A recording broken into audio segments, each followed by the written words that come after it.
우리 로마서 우리 10장 9절 말씀을 같이 이제 봤습니다. 그리고 입술의 고백에서 삶의 고백이란 그러한 제목으로 지난 주일 주기도문에 이어서 오늘은 우리가 예배 때마다 오늘 예배 때도 우리가 함께 했었던 고백하고 있는 사도신경 그 고백의 내용으로 말씀을 함께 나누기를 원합니다.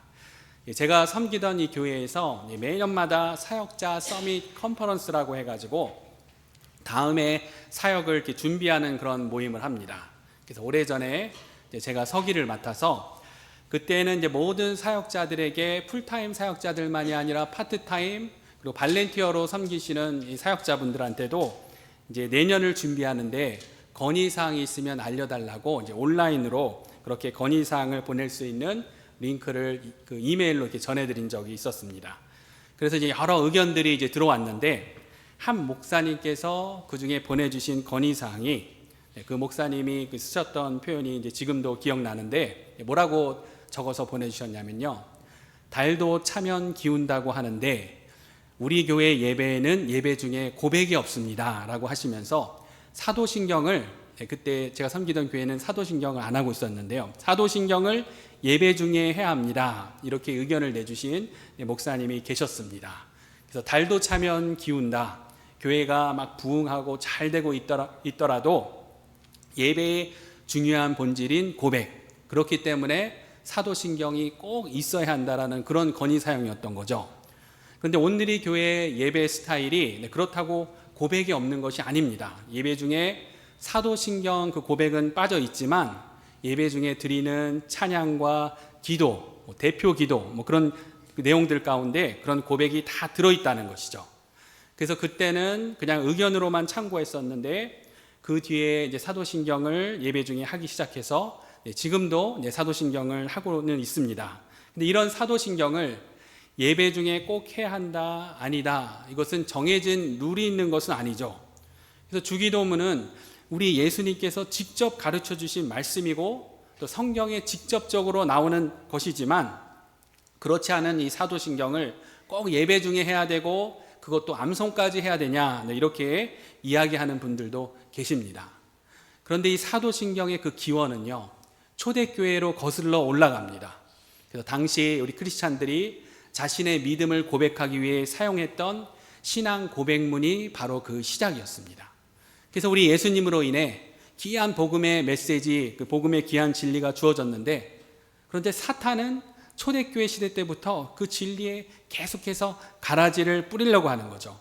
그리고 자꾸 이단들이 또 거짓 교사들이 성경이 이야기하지 않는 다른 가르침을 주기 때문에 초대교회부터 이 신자들은 자신들이 지금 뭘 믿고 있는지를 확인할 필요가 있었습니다. 특히 예수 그리스도를 구주로 믿고 이제 세례를 받을 때 뭘 믿고 세례를 받는 것인지 고백하기 위한 그러한 내용이 필요했던 것이죠.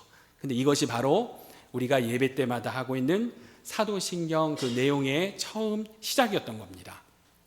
그래서 16세기 종교개혁이 있을 때 캐톨릭의 비성경적인 그런 것들, 우리 인간의 어떤 전통으로 만들어낸 그런 것들을 다 없애고 다시금 진리의 말씀으로만 이렇게 돌아가고자 했었죠. 그런데 이 캐톨릭에서 사용하던 이 사도신경은 종교개혁자들도 이것은 인간의 전통이 아니라 성경이 가르치고 있는 요약된 신앙의 핵심이다. 그렇게 이해한 것입니다. 그래서 이 모든 내용이 사도신경 우리가 고백하는 내용이 다 성경에 직접적으로 뿌리를 두고 있다라는 것이죠. 그래서 우리 종교개혁가 켈빈은 기독교 강요에서 사도신경에 대해 이렇게 이야기했습니다. 사도신경은 성경이 가르치는 복음의 요약이며 교회의 참된 신앙을 간결하게 담은 고백문이다. 그래서 이 캐톨릭의 어떤 우리 인간적인 방법으로 전통으로 만들어 놓은 성례들, 성경에도 없는 고해성사, 우리가 영화 보면은 이렇게 커튼 쳐놓고 막 이렇게 고해하는 그런 것들이 있죠. 고해성사, 혼인성사 이런 것들을 다 없애지만 왜냐하면 하나님의 말씀에 있는 것이 아니기 때문에. 근데 사도신경 같은 고백의 전통은 우리 성경적인 진리의 요약이다. 그렇게 받아들이면서 복음의 본질을 수호하기 위한 신앙 고백이다. 그렇게 우리 종교개혁가들은 재해석을 한 것입니다. 그래서 우리 교회가 속해 있는 이 CRC 교단의 중요한 고백. 그래서 주보를 보시면은 우리 교회 주보에도 항상 실리고 있는 이 16세기 종교개혁 시대에 만들어진 하이델베르크 요리문답에서도 보면은 사도신경을 다루고 있습니다. 그런데 오늘 주보를 보시면은 순서가 은혜롭게도 타이밍이 딱 맞았는데, 하이델베르크 요리문답 21문 주보에 보시면은 참된 믿음이란 무엇입니까? 질문하면서 설명이 쭉 되어 있고요. 그리고 22문을 보시면 그러면 그리스도인은 무엇을 믿어야 합니까? 이런 질문이 있는데 그 질문에 대한 답이 어떻게 되어 있습니까? 복음에 약속된 모든 것을 우리는 믿어야 합니다. 그러면서 이 복음은 보편적이고 의심할 여지 없는 우리의 기독교 신앙의 조항들인 사도신경이 요약하여 가르쳐 줍니다. 그렇게 답이 되어 있죠. 이처럼 하이델베르크 요리문답이 129문까지 있는데요. 그 전체적으로 큰 내용이 우리 인간의 비참함, 그리고 그리스도의 사역으로 우리가 어떻게 구속의 은혜를 받게 되었는지, 그리고 이 성령님으로 인한 성화와 순종, 감사의 삶을 이렇게 하이델베르크 요리문답이 이렇게 다루고 있는데요. 근데 이 중에 사도신경은 두 번째 내용, 구속의 은혜에서 23문부터 사도신경이 다뤄지고 있는 것입니다. 그래서 이제 다음 주 우리 주보에서도 계속해서 23문부터 사도신경 내용이 계속 이제 되겠죠. 이처럼 500년 전 종교 개혁자들도 이 사도신경을 우리의 신앙과 신앙 여정에 있어서 너무나 중요한 고백으로 그렇게 여겼다는 것입니다. 오늘 우리가 처음 읽은 이 로마서 말씀을 다시금 보면 이 로마서 말씀은 2000년 전 로마 시대입니다. 그래서 지금 이제 새벽 예배에 나오시고 또 큐티인으로 이 사도행전을 묵상하고 계신 분들은 사도 바울이 이제 3차 전도 여행 후에 예루살렘을 방문했다가 이제 체포된 가이사라에 이제 갇혀 있는 그런 내용을 보고 계신데, 그렇게 사도 바울이 예루살렘을 오기 전에 썼던 서신서가 바로 로마서입니다. 그런데 이 10장 9절, 내가 만일 내 입으로 예수를 주로 시인하며 또 하나님께서 그를 죽은 자 가운데서 살리신 것을 내 마음에 믿으면 구원을 받으리라.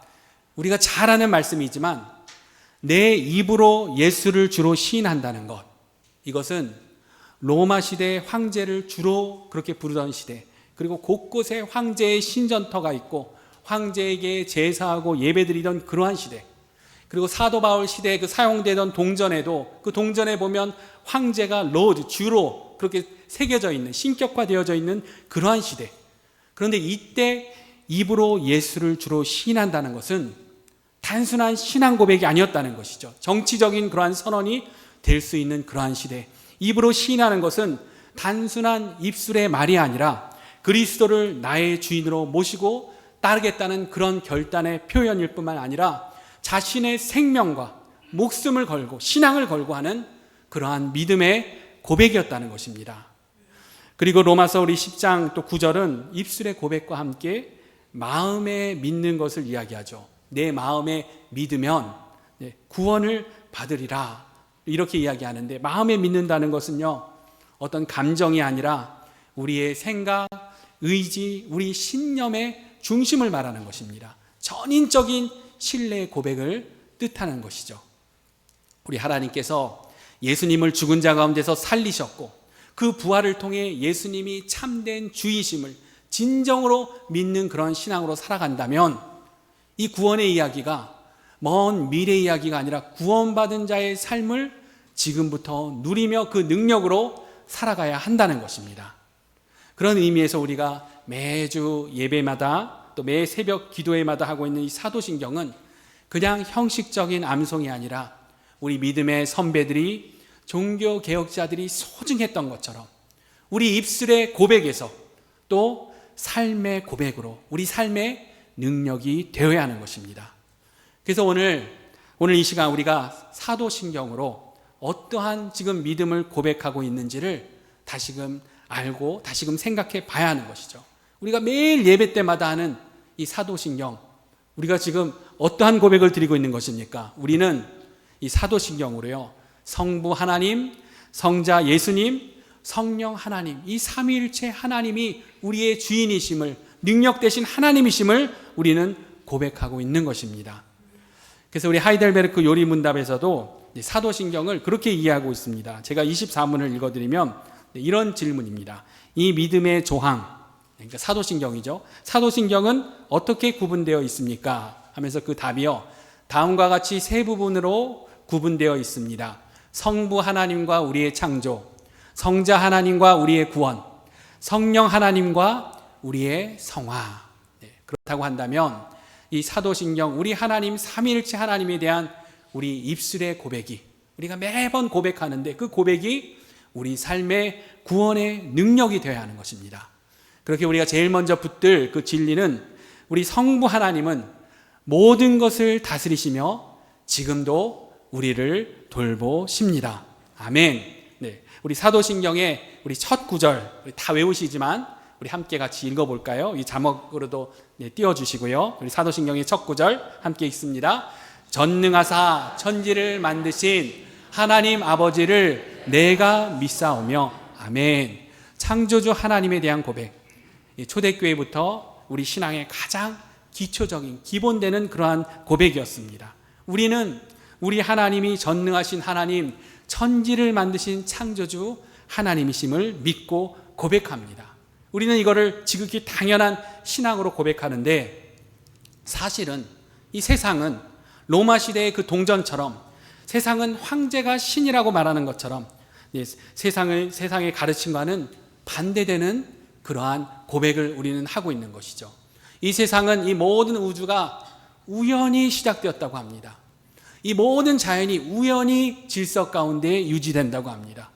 이 우주에 셀 수 없는 은하가 있는데, 셀 수 없는 별들이 있는데, 그 중에 우연히 생명체가 존재할 수 있는 환경에 우리가 존재하게 된 것뿐이고, 또 그렇게 세상이 말하기를 그렇게 오랜 시간이 지나갔는데 그 오랜 기간 동안 파멸 없이 존재하고 있는 것도 우연이라고 합니다. 우리 지구의 자전과 공전으로 아침과 저녁 매일매일 새로운 날이 오고, 그리고 봄, 여름, 가을, 겨울 그런 계절들이 오는데, 이 모든 질서와 그 모든 것을 돌리는 에너지도 우연이라고 그렇게 설명을 하죠. 그런데 사실 이것은 엄청난 믿음입니다. 어떠한 종교보다도 강력한 믿음. 모든 것이 우연히 시작됐다. 그 오랜 시간 그 모든 것이 우연히 존재했다. 그리고 그 모든 질서가 우연히 유지되고 있다는 믿음, 이것은 사실은 지독한 맹신인 것입니다. 그런데 세상은 이거를 진리라 하고 창조주 하나님을 거부합니다. 그런데 우리 믿음의 시작이 무엇입니까? 우리는 창조주 하나님이죠. 모든 것이 우연이 아니라 전능하신 능력의 하나님, 전능하사 천지를 만드신 하나님을 우리가 믿는 것입니다. 수메르 창조설화처럼, 바벨론 창조설화처럼 우리를, 인간을 어떤 종으로 만든 것이 아니라, 어떤 여신의 몸을 찢어서 무질서함 가운데 창조하신 것이 아니라 질서 가운데 하나하나 좋았더라 좋았더라 그렇게 만드시며, 우리 인간에게는 특별히 생기를 불어넣으시고 하나님의 형상으로 창조하시며 심히 좋았더라 심히 좋았더라, 그렇게 특별하고 귀하게 창조된 소중한 자들이 바로 우리라는 것입니다. 이것이 우리가 늘 고백하는 사도신경, 창조주 하나님에 관한 우리의 믿음입니다. 그렇다면 우리가 진정으로 이러한 믿음 가운데 있다면 우리가 어떠한 축복을 누릴 수 있습니까? 이 하이델베르크 요리문답 28문에서는 그 축복을 이렇게 설명합니다. 우리 함께 같이 읽어볼까요? 우리 먼저 질문을 먼저 읽겠습니다. 28문. 하나님의 창조와 섭리에 대한 지식은 우리에게 어떤 도움을 줍니까? 우리가 사도신경으로 창조주 하나님 아버지를 고백하는 게 어떤 도움을 줍니까? 그 답은 이렇습니다. 길지만 또 함께 이 내용을 생각하면서 읽겠습니다. 시작. 우리는 일이 잘 되지 않을 때 인내할 수 있으며, 일이 잘 될 때 감사할 수 있고, 미래에 대하여 아무것도 우리를 하나님의 사랑에서 분리시킬 수 없다는 우리의 신실하신 하나님 아버지에 대한 좋은 신뢰를 가질 수 있습니다. 그 이유는 모든 피조물이 완전히 하나님의 손안에 있어서 그의 뜻이 아니면 움직이거나 움직여지지 않기 때문입니다. 아멘. 이것이 우리 믿음의 선배들이 고백했던 내용, 그리고 우리도 고백하고 믿는 내용인 것입니다. 이런 요리문답은요, 그냥 만들어낸 것이 아니고요, 다 하나님의 말씀, 성경 말씀을 근거로 합니다. 그래서 지금 이 답에 대한 것도요, 여러 성경 구절들이 있지만 하나 또 근거가 되는 성경 구절 중에 하나가 바로 로마서 8장 38절 말씀입니다. 우리 로마서 3장 우리 38절 39절 말씀도 함께 같이 읽어볼까요? 함께 읽습니다. 내가 확신하노니 사망이나 생명이나 천사들이나 권세자들이나 현재일이나 장래일이나 능력이나 높음이나 깊음이나 어떤 피조물이라도 우리를 우리 주 그리스도 예수 안에 있는 하나님의 사랑에서 끊을 수 없으리라. 아멘. 네, 우리 창조주 하나님은 이러한 사랑으로 섭리 가운데 우리를 지키시고 보호하신다는 겁니다. 이게 바로 우리의 믿음의 고백인 것이죠. 우리가 살아가는 시대에 정말 무섭게 변화되는 시대에 살고 있죠. 4차 산업혁명 시대라고 해서 AI 인공지능 시대, AI하고 이제는 로봇가 이제 결합되는 AI 로보틱스 시대가 그렇게 되어가고 있습니다.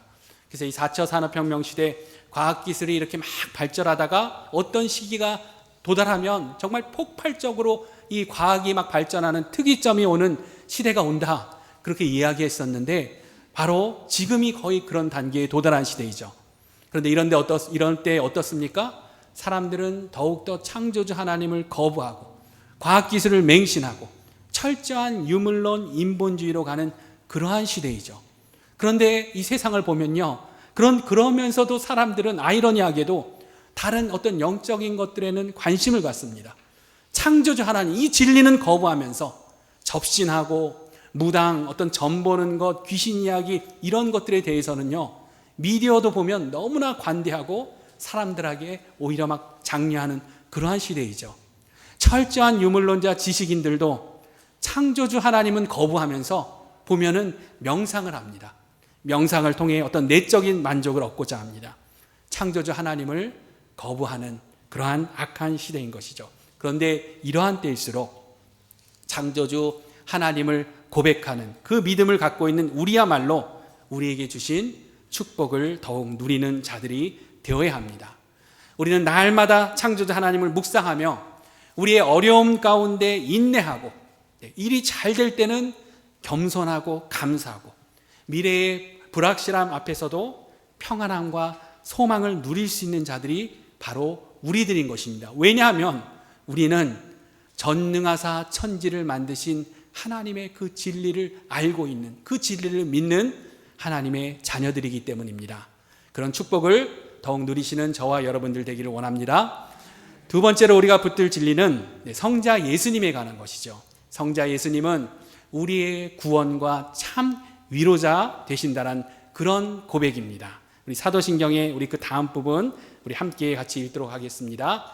그 외아들 우리 주 예수 그리스도를 믿사오니 이는 성령으로 잉태하사 동정녀 마리아에게 나시고 본디오 빌라도에게 고난을 받으사 십자가에 못 박혀 죽으시고 장사된 지 사흘 만에 죽은 자 가운데서 다 살아나시며 하늘에 오르사 전능하신 하나님 우편에 앉아 계시다가 저리로서 산자와 죽은 자를 심판하러 오시리라. 아멘. 두 번째로 우리가 고백하는 믿음은 예수님에 관한 믿음이죠. 우리 예수님은 우리의 구원과 위로의 중심이 되신다라는 그러한 고백과 믿음입니다.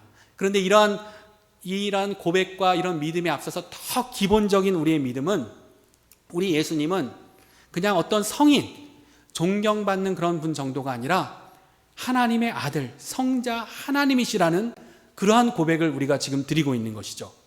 그래서 예수님을 인생의 지혜를 주는 어떤 위대한 스승, 또 어떤 이는 이 성경을 이렇게 보니까 이 예수님이라는 이 인물이 소외되고 아프고 가난한 자들과 함께했던 그런 사랑이 많은 그런 혁명가였다. 그런 혁명가 정도로 나는 인간 예수에게 존경을 드린다, 이런 분도 있습니다. 그런데 우리의 고백은 어떤 고백입니까? 우리의 고백은 그 정도 그런 고백이 아닙니다. 우리의 고백은 하나님의 외아들 우리 주 예수 그리스도를 믿는다는 그런 고백. 그러니까 우리 예수님께서는 주이시고 그리스도 기름 부음 받은 자라는 그러한 고백입니다. 성령으로 잉태되어 결혼하지 않은 동정녀 마리아에게 나신 자라는 그러한 고백입니다. 십자가에 못 박혀 죽었지만 장사한 지 사흘 만에 다시 살아나셨다라는 그러한 고백입니다.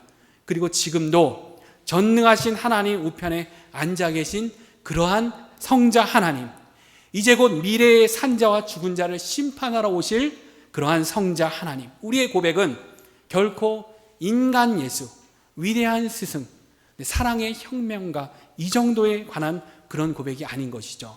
이 고백은 예수 그리스도를 신으로 성자 하나님으로 믿지 않으면 할 수 없는 그러한 고백인 것입니다. 그래서 예배 시간에 그냥 사도신경 한다고 하니까 다 같이 그냥 늘 하긴 하지만 그래도 어떻게 동정녀 마리아에게서 아기가 나올 수 있어? 그냥 탄생을 신격화한 거겠지. 또 어떻게 죽은 자 가운데서 다시 살아날 수가 있어? 그냥 죽음을 상징화한 거겠지. 예수님 시대에서 2000년이나 시간이 지났는데 어떻게 예수님이 또다시 오시겠어? 그냥 그렇다는 얘기겠지. 그냥 이 정도의 그런 생각을 갖고 계신 분들, 여러분 솔직히 세례받고 입교할 때 고백은 했더라도 깊게 생각을 안 하시는 그런 분들이 있죠. 그리고 또 아직 이러한 믿음이 없으신 분들이 있을 수 있습니다. 이런 믿음은요, 나는 이런 거 다 믿음을 갖고 있는데 그렇게 생각할지라도 이 믿음은 쉽게 주어지는 것이 아닙니다. 성령님께서 그 마음을 열어주셔야 주어질 수 있는 그런 믿음을 여러분들 갖고 계신 겁니다. 그런데 우리 신앙이 한 단계 더 성숙해지기 위해서는 이 부분을 반드시 고민해야 합니다. 사도신경 할 때 그냥 그런가 보다 하면서 하는 것이 아니라 내가 지금 입술로 고백하고 있는 이 고백이 내 정말 진정한 믿음인가 점검하고 성령님의 도우심을 간구하고 우리의 마음을 믿음으로 열어야 하는 것입니다. 우리 중에는 이 성향이 내가 직접 경험해야지 나는 믿는다라는 그런 분들이 있죠. 그런데 그러한 성향을 우리 예수님도 잘 아십니다. 우리 예수님 제자 중에 한 명 도마가 그랬습니다. 예수님의 부활한 후에 예수님이 다시 오셨을 때 이 제자 중에 한 명 도마 딱 한 번 의심을 했었는데 평생 별명은 의심 많은 도마가 돼버렸죠. 근데 그 성향이 그런 걸 어떡합니까? 못 믿겠는데, 예수님이 부활했다고 오셨는데 근데 못 믿겠는데, 불가능한 일인 것 같은데, 그런데 우리 예수님께서 그런 도마에게 어떡하십니까? 책망하시는 것이 아니라 요한복음 20장 27절에 보면 우리 예수님께서는 도마에게 이렇게 말씀하십니다. 우리 함께 같이 읽도록 하겠습니다.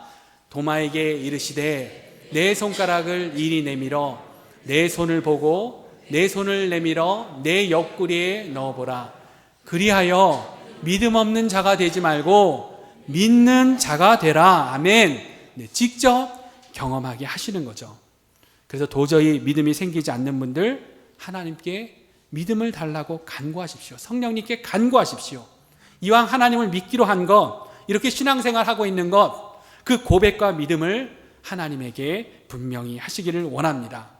그래서 제가 아는 한 분은요, 이분은 보면은 이제 교회의 리더셨는데 교회에서도 이제 팀에서 이제 회의를 할 때 늘 날카로운 질문을 던지는 그러한 분입니다. 그래서 우리 중에도 이제 그런 분들 있죠. MBTI 성향 중에 T 성향, 강력한 T 성향. 그러니까 인포메이션이 논리적이지 않으면은 받아들일 수가 없는 겁니다. 그래서 저는 이제 늘 그분을 보면서 이제 궁금했어요. 저분이 어떻게 이렇게 예수님을 믿고 신앙생활을 하게 되었을까? 왜냐하면 질문이 너무 많고 너무 분석적인 거예요. 그래서 이런 고백들, 우리 사도신경으로 고백하는데 이런 고백들은 또 어떻게 받아들일 수가 있을까? 그래서 제가 또 못 참고 기회를 내어가지고요, 그분한테 물어봤습니다. 예수님을 도대체 어떻게 믿게 됐냐고. 그러니까 이분이 하는 이야기가요, 이분이 역시 그 성향대로 많은 질문과 고민들을 갖고 있었는데 성경 말씀을 보는데 그 중에서 로마서를 또 읽는데요, 그 로마서 말씀이 가슴에 팍 하고 꽂히는 것처럼 들어오는 그런 신비한 경험을 했다고 합니다. 근데 그 경험 이후로는요, 다 믿어지더라는 거예요. 다 하나님의 그 말씀, 하나님의 예수님이 행하신 모든 일들이 다 믿어지게 되었다는 겁니다. 여러분 어떻습니까? 도마 같은 성향도요, 우리 하나님께서는 특별한 방법으로 믿음을 주시는 겁니다. 내 손과 내 옆구리를 직접 만져보고 믿음 없는 자가 되지 말고 믿는 자가 되라. 이것이 우리 예수님의 마음, 우리 예수님이 행하시는 일이신 것입니다. 그래서 혹시라도 아직 믿음이 없으신 분들이 있다면 성령님께 간구하면서 하나님께서 역사하시는 특별한 경험을 통해서라도 예수 그리스도를 만나셔야 하는 것입니다. 그래서 요즘에 어떤 시대인데 그런 걸 추구하냐, 그렇게 할 수 있는데, 말씀드린 것처럼 요즘에 어떤 시대입니까? 유물론자들, 철저한 유물론자들, 지식인이라는 사람들도 하나님은 창조자, 하나님은 어떻게든 거부하면서 명상을 하며 거짓 메시지와 거짓 영들과 소통하는 그러한 시대입니다. 그런데 이때 구원자 대신 예수 그리스도에 관한 우리의 믿음, 그 어느 때보다도 더 분명히 해야 되는 그러한 시대인 것입니다. 우리의 믿음을 더욱더 확실히 하기를 원합니다. 우리가 이처럼 진정으로 성자 예수님에 대한 그런 믿음을 확실히 한다면 우리에게 어떠한 유익이 있겠습니까? 사도신경으로 고백하는 예수님에 관한 우리의 모든 고백은 우리의 진정한 위로가 되는 것이죠. 하나님이신 성자 예수님을 통하여 우리가 잉태될 때부터 가지고 있던 나의 모든 죄가 하나님의 눈앞에서 제거되었다라는 그러한 축복, 우리 성자 예수님께서 십자가에서 인류에 관한 모든 죄에 대한 하나님의 진노를 담당하셨기 때문에 우리가 자유함, 하나님의 그 은혜, 의로움을, 영생을 우리에게 주셨다는 그러한 축복, 우리 성자 예수님께서 부활하심으로 우리도 그 의로움에 참여하게 되었고, 우리도 지금 새로운 생명, 부활 가운데 있고 또 영광스러운 그런 부활을 맞이하게 된다는 그러한 축복, 이러한 지금 축복을 우리가 날마다 사도신경으로 고백하고 있는 것입니다. 우리 성자 예수님께서 다시 오심으로 그의 선택받은 우리 모두는 기쁨과 영광의 천국으로 함께 가게 된다는 그러한 축복인 것이죠. 우리가 고백하는 사도신경 성자 예수님에 관한 부분, 예수님은 우리의 구원과 위로의 중심이십니다. 이 진리 가운데 있으면 우리는 어떠한 어려움에서도 흔들리지 않는 그러한 하나님이 주시는 평강을 누릴 수 있습니다. 그러한 평강을 더욱더 잘 누리시는 저와 여러분들 되시기를 예수님의 이름으로 축원합니다. 세 번째로, 마지막으로 사도신경으로 우리가 늘 하고 있는 고백은 성령님에 관한 그러한 고백입니다. 우리는 이 고백을 통해 성령 하나님은 우리를 날마다 새롭게 하시며 공동체를 세우시는 그런 하나님이심을 믿고 고백합니다. 우리 사도신경의 마지막 부분 우리 또 함께 읽도록 하겠습니다. 시작. 성령을 믿사오며 죄를 사하여 주시는 것과 몸이 다시 사는 것과 영원히 사는 것을 믿사옵나이다.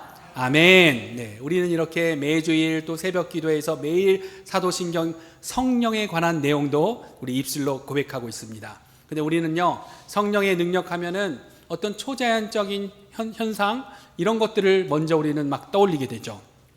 그래서 아주 오래 전에 있었던 일인데요, 예배가 이제 시작되려고 하는데 한 성도님께서 담임 목사님 그 자리에 앉아서 버티고 있던 그런 사건이 있었습니다. 그래서 이 예배를 안내하시는 이 안내팀도 어떻게 해야 될지 막 모르고 사람들이 막 웅성웅성 되기 이제 시작하는 거죠. 그래서 이제 부목사인 제가 이제 그때 말리러 갔었는데 그분이 저에게 하셨던 말씀이 뭐였냐면요, 저라고 이러고 싶어서 이러겠습니까? 제가 아이들도 있는 그런 부모인데 그런데 이러고 싶겠습니까? 하면서 하셨던 말씀이 뭐냐면 성령님이 시켜서 하는 겁니다 였습니다. 그래가지고 제가 잘 타일러 가지고 이제 뒤로 이게 모시고 나왔던 그런 일이 있었는데요. 그런데 이 시대에도 성령님께서 구체적으로 우리 삶 가운데 역사하시냐? 초대교회에 있었던 성령의 은사들이 지금도 있느냐? 그래서 초대교회에 있었던 은사들은 특별한 상황 가운데 그 시절에만 주어진 것이다, 이렇게 이야기하는 분들도 있지만 저는 이 시대에도 성령님은 구체적이고 초자연적으로 역사하실 수 있음을 분명 믿습니다. 그런데 성령님은요, 그 이름처럼 거룩한 영이신 거예요. 질서의 영이십니다. 아름다운 영이십니다. 그렇기 때문에 우리에게 특별한 경험으로 주어진다고 해서 그것을 다 성령의 역사로 할 수 없다는 겁니다. 예배를 방해하고 무질서하게 하는, 미혹하는 그런 영들, 우리 관계를 분란을 일으키고 나눠지게 하는 어떤 그러한 영들의 역사, 악한 영들, 거짓의 영들도 얼마든지 성령이라고 하면서 그렇게 역사할 수 있다는 것이죠. 그래서 우리는 특별히 영적인 은사를 갖고 계신 분들, 그 영적인 체험이 은사가 주관적일 수 있기 때문에 늘 조심해야 하는 거고요. 하나님의 말씀과 부합하는지, 그리고 그 능력이 질서와 평강을 주는지, 무엇보다 공동체를 튼튼하게 하고 공동체를 세우는지, 그 성령의 역사를 점검하고 분별해야 하는 것입니다. 특별한 어떤 경험이 온다고 해서 다 성령님의 역사는 아니라는 것이죠. 하이델베르크 요리문답 사도신경에 관한 53번 질문은 이렇게 되어 있습니다. 우리가 성령을 믿사오며 이렇게 고백하는데, 매번 고백하는데 53번 질문이 무엇입니까? 당신은 성령에 관하여 무엇을 믿습니까? 우리가 매번 고백하는데 그 고백에 성령에 대해 믿는다는 것이 어떤 내용을 지금 우리가 고백하고 있는 거냐 했을 때 그 답이 이러한 것이죠. 우리 답도 한번 같이 읽어볼까요? 시작. 첫째, 성부 및 성자와 함께 그가 영원하신 하나님이라는 것입니다. 둘째, 그는 나에게 개인적으로 주어지셨으며 참된 믿음에 의하여 그는 나를 그리스도 및 그의 모든 축복에 참여하도록 만드시며 나를 위로하시고 나와 함께 영원토록 계십니다. 아멘. 우리 성령을 믿사오며 우리가 이렇게 고백할 때요, 성령님에 관한 이러한 내용을 고백하고 있다는 것이죠. 성령님은 과거의 그런 사건이 아니라 다른 사람의 이야기가 아니고요, 나에게 개인적으로 주어지신, 내 인생에 오늘도 임재하시는, 지금도 내 가운데 역사하시고 임재하고 계신 하나님이라는 겁니다. 성령님은 우리를 믿음으로 이끄시고 거듭나게 하시고 위로하시고 또 우리와 영원토록 함께 하신다는 그러한 고백인 것이죠.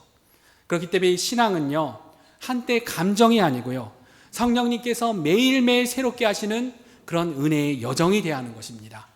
그래서 많은 분들이 나는 믿는데, 예수님을 믿는데 변화되지 않는 것 같다, 그렇게 고민을 하는데 왜 그렇습니까? 그 이유는요, 매일매일 삶 가운데 성령님의 그 인도하신 가운데 순종하지 않기 때문인 것이죠. 갈라디아서에서 말하는 우리 성령님이 주시는 성령의 열매는 자동으로 맺히는 것이 아니라는 것입니다. 매일매일 기도와 말씀의 순종, 그리고 회개의 삶이 있어야 사랑, 희락, 화평, 인내, 자비, 양선, 충성, 온유, 절제가 우리 삶에 나타날 수 있다는 것이죠. 우리의 고백, 성령을 믿사오며 그냥 믿는 거지가 아니라, 성령님이 알아서 해주겠지가 아니라, 성령 하나님이 우리를 새롭게 하시는 그 능력을 믿으며 성령님의 인도하심에 순종하는 그런 우리가 되기를 원합니다. 또한 그 마지막 부분에서 우리는 교회의 공동체적인 삶을 고백하죠. 그리고 이어서 또 거룩한 공예와 성도가 서로 교통하는 것을 고백합니다. 근데 이 거룩한 공예는요, 우리 예수님께서 머리 되신 그러한 교회입니다. 어떤 건물로서의 교회, 어떤 그런 한 교회를 얘기하는 것이 아니고요, 거룩한 보편적인 교회를 그렇게 이야기합니다. 모든 시대와 모든 지역의 참된 그리스도인들이 하나를 이루는 그러한 교회를 말하는 것이죠. 그리고 우리가 또 고백하는 성도가 서로 교통한다는 것, 그리스도 안에서 하나 되어 서로의 은혜를 나누는 영적 교제를 우리는 입술로 고백하고 있습니다. 죄된 우리들이지만 세상의 모임, 세상의 교제와는 다르다라는 그런 고백이죠. 왜 그렇습니까? 우리의 관계는 예수 그리스도께서 살과 피를 나눠주신 그러한 성도, 그러한 형제, 자매된 영적인 가족들, 그 살과 피를 함께 먹으며 그리스도 안에서 하나 된 그러한 성도, 이제 몸이 다시 살고 영원한 삶으로 이루어지게 되는 우주적인 하나님의 형제, 자매, 하나님의 공동체, 하나님의 교회 소망을 붙들고 있는 그러한 자들인 것입니다. 우리가 사도신경을 고백할 때마다 바로 이러한 소망을 고백하고 있는 것이죠.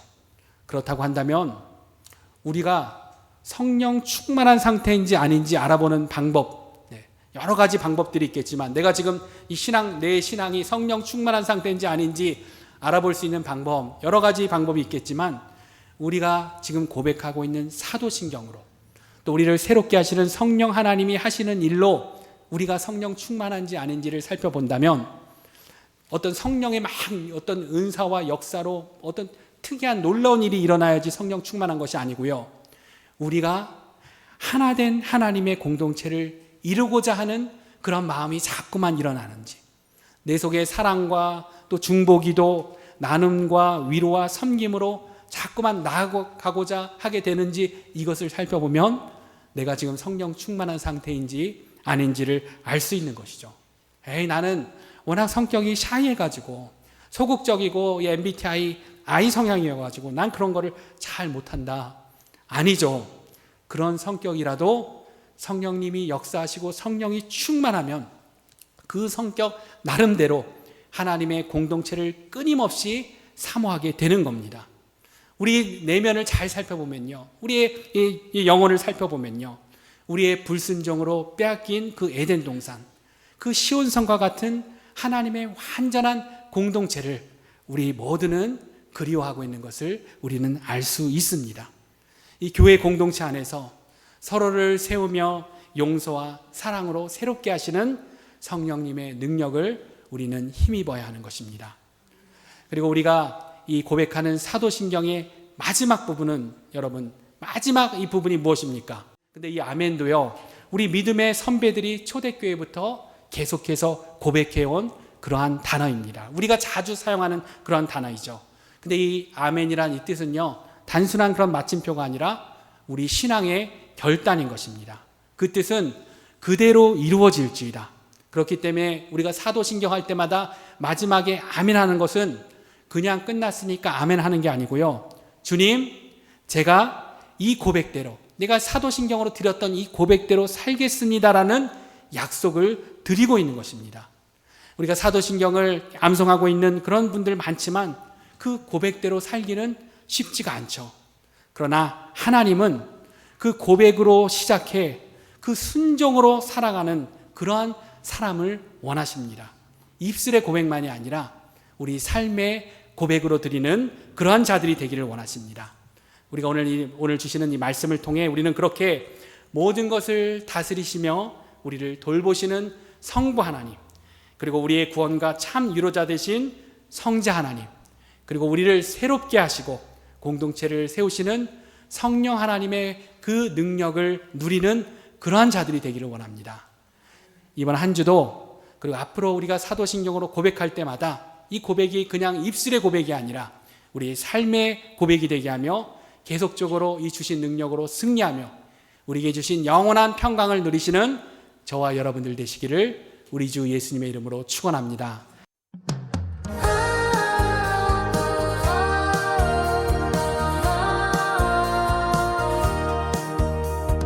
광야 같은 세상 속에 주의 빛이 비추